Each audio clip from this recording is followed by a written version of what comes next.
आखिरकार हनान तरले मिन्नत करके उस घर में पहुंच ही गया है जो उसकी पहुंच से बहुत दूर था।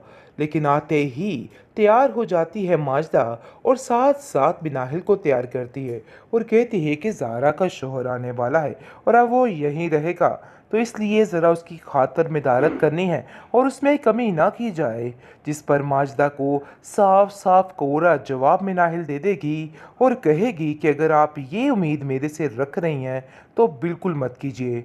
ये सारे काम ज़ारा के हैं और ज़ारा ही करेगी और मैं किसी की कोई जिम्मेदारी नहीं उठाने वाली। साफ साफ बात है। आगे से ज़ारा कहती है कि तुम्हारी ज़ुबान दिन ब दिन कुछ ज़्यादा ही चलती जा रही है। पता नहीं तुम अपने आप को क्या समझने लग गई हो।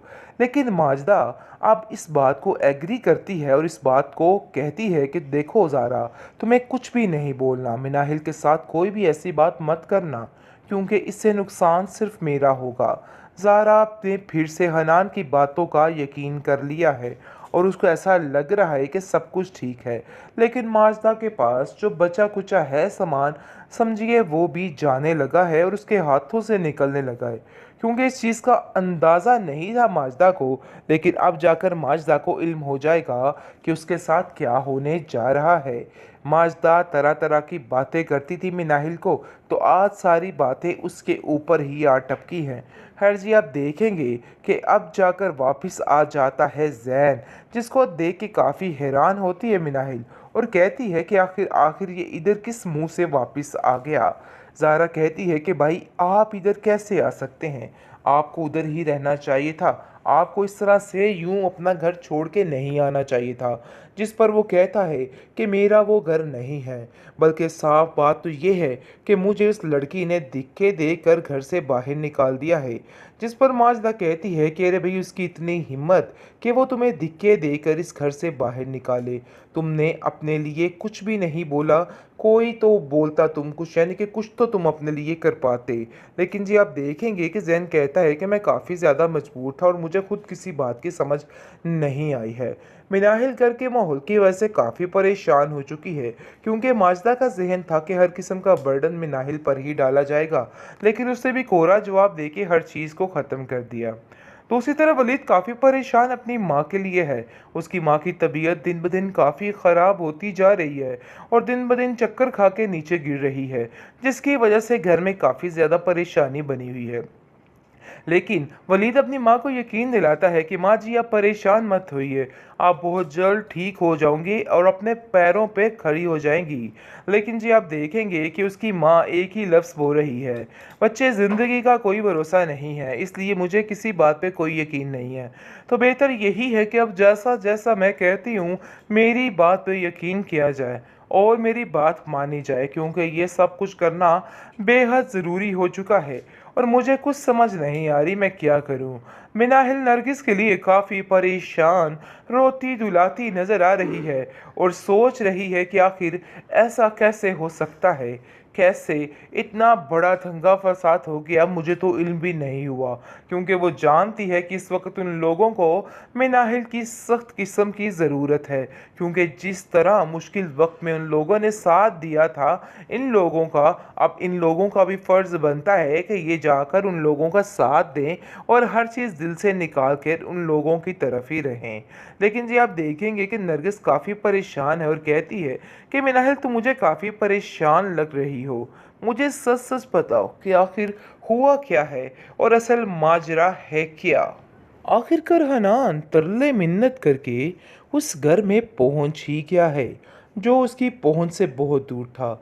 लेकिन आते ही तैयार हो जाती है माजदा और साथ साथ बिनाहिल को तैयार करती है और कहती है कि ज़ारा का शोहर आने वाला है और अब वो यहीं रहेगा, तो इसलिए ज़रा उसकी खातर मदारत करनी है और उसमें कमी ना की जाए।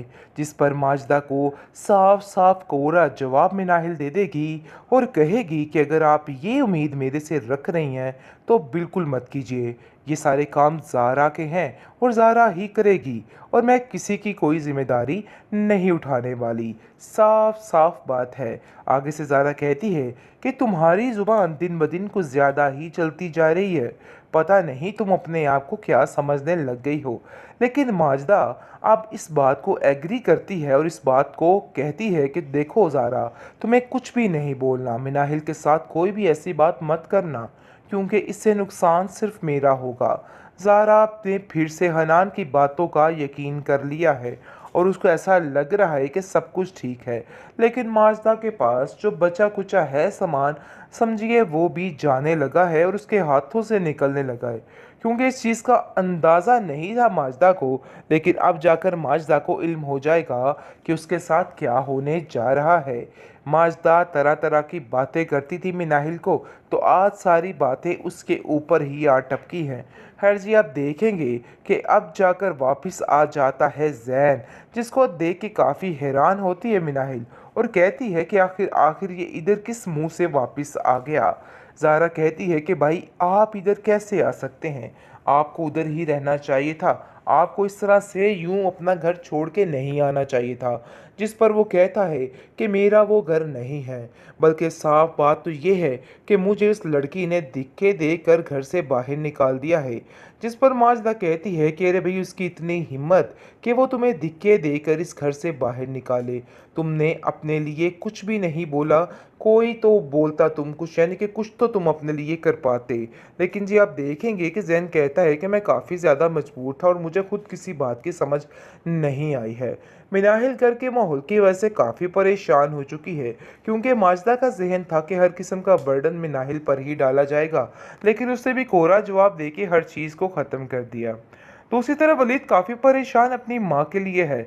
उसकी माँ की तबीयत दिन ब दिन काफ़ी ख़राब होती जा रही है और दिन ब दिन चक्कर खा के नीचे गिर रही है, जिसकी वजह से घर में काफ़ी ज़्यादा परेशानी बनी हुई है। लेकिन वलीद अपनी माँ को यकीन दिलाता है कि माँ जी, आप परेशान मत होइए, आप बहुत जल्द ठीक हो जाओगी और अपने पैरों पे खड़ी हो जाएंगी। लेकिन जी, आप देखेंगे कि उसकी माँ एक ही लफ्ज़ बोल रही है, बच्चे, ज़िंदगी का कोई भरोसा नहीं है, इसलिए मुझे किसी बात पे कोई यकीन नहीं है। तो बेहतर यही है कि अब जैसा जैसा मैं कहती हूँ, मेरी बात पे यकीन किया जाए और मेरी बात मानी जाए, क्योंकि ये सब कुछ करना बेहद ज़रूरी हो चुका है और मुझे कुछ समझ नहीं आ रही मैं क्या करूं। मिनाहिल नरगिस के लिए काफ़ी परेशान रोती दुलाती नज़र आ रही है और सोच रही है कि आखिर ऐसा कैसे हो सकता है, कैसे इतना बड़ा दंगा फसाद हो गया, मुझे तो इल्म भी नहीं हुआ। क्योंकि वो जानती है कि इस वक्त उन लोगों को मिनाहिल की सख्त किस्म की ज़रूरत है, क्योंकि जिस तरह मुश्किल वक्त में उन लोगों ने साथ दिया था इन लोगों का, अब इन लोगों का भी फ़र्ज़ बनता है कि ये जाकर उन लोगों का साथ दें और हर चीज़ दिल से निकाल कर उन लोगों की तरफ ही रहें। लेकिन जी, आप देखेंगे कि नरगिस काफ़ी परेशान है और कहती है कि मिनाहिल, तुम मुझे काफ़ी परेशान लग रही हो, मुझे सच सच बताओ कि आखिर हुआ क्या है।